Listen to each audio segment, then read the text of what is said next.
What's up guys, it's me Jeremy. Frozen Mallet is in kind of a weird spot right now, and due to some problems with the item, nobody really ever builds it, but I feel like it deserves a bit more attention and is a reasonable option a lot more often than you might think. Let's get started. Now the first thing to think about is why nobody really ever builds the item, and it's mostly due to the gold efficiency. Without taking the passive into account, Frozen Mallet is only about 90% gold efficient, which realistically is actually kind of bad. There's often a lot better options to maximize your gold usage in game, but we have to consider how much does this gold efficiency actually matter. Well, I think of it like this. Gold efficiency matters a lot less as the game goes on. The more gold you have throughout your build as a whole, the less the gold efficiency matters, and the more slot efficiency matters. The reason for this is because in the early game, when both players only have 5,000 gold or so in their builds, the difference between some nice gold efficient items and some items that aren't really gold efficient can be the difference between 300 to 500 or even more gold worth of stats. And in the early game, when both players only have 1 or 2 items, that stat difference can be somewhat significant.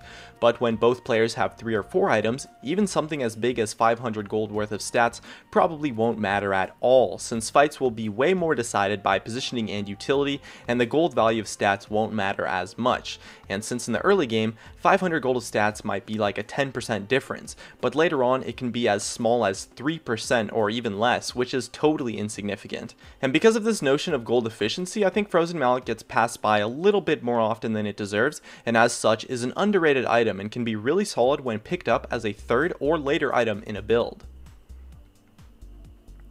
The stats of 700 health and 30 attack damage is actually really awesome on what is a bruiser champion.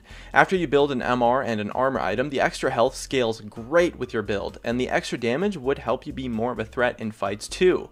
And because of that, I think it's a great item to pick up on tanky champions if you want the utility. And it's honestly a great defensive item option for AD carries too. The 40% slow for melee champions and 30% slow for ranged champions is actually really potent. For comparison, red buff only slows by 24 and 15% respectively on melee and ranged champions. And since the Frozen Mallet slow applies on your auto attacks, the utility it can bring can actually be really good.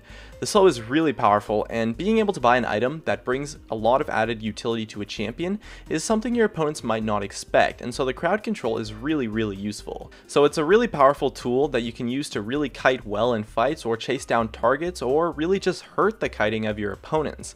And that kind of utility you bring to a fight will almost always result in a lot more tankiness or a lot more damage as a whole for you to pull off as the fight goes on, or if anything, the extra crowd control will help your team out a lot. So I recommend considering the Frozen Mallet option on bruisers, especially ranged bruisers, as well as a defensive AD carry item, since the utility can give you a lot of hidden power in your games.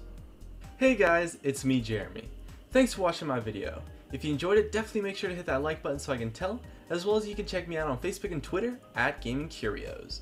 And check me out on Twitch too, I do weekly streams. And if you really enjoyed the video, make sure to subscribe, as well as you can check out some of my other content up above. Anyways, that's going to be it.